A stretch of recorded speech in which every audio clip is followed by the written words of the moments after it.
ఒక ఐఫోన్ ఓ యువకుడితో పాటు ఆ ఫ్యామిలీ మెంబర్స్ ప్రాణాలు తీసింది. ఒకానొక కొడుకు 10th క్లాస్ లో మంచి మార్కులు తెచ్చుకున్నాడంట. 92% మార్కులు తెచ్చుకున్నాడు. సో అతనికి ఐఫోన్ ఇప్పించారంట.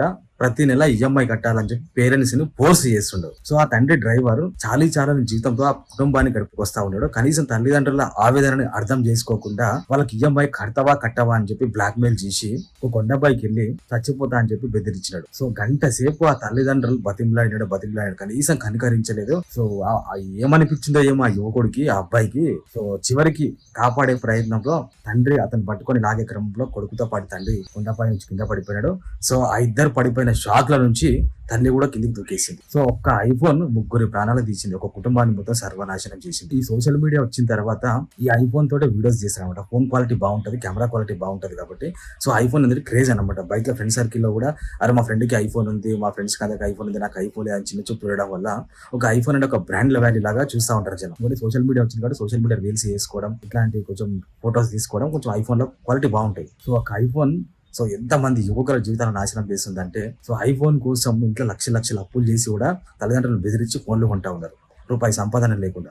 యాపిల్ కంపెనీ అత్యధికంగా యాపిల్ ఫోన్ అమ్ముడు పోయేది ఇండియాలో మాత్రమే. సో ఇండియాలో అమ్ముడు పోయిన యాపిల్ ఫోన్లన్నీ 80% ఈఎంఐల మీదనే ఉన్నాయంట, నెట్ క్యాష్ మీద కాదంట. సో ఆ విధంగా యాపిల్ కంపెనీ ఒక ఇండియన్స్ ని బానిస చేసేసింది. సో ఒక నిండు ఫ్యామిలీ ఒక ఐఫోన్ ఈఎంఐ కట్టలేనందుకు కొండ నుంచి దూకేసి చనిపోయినారు. కనీసం వాడికి ఇంకిత జ్ఞానం అని సిగ్గు శరం ఏమైనా ఉండాలి వాడికి.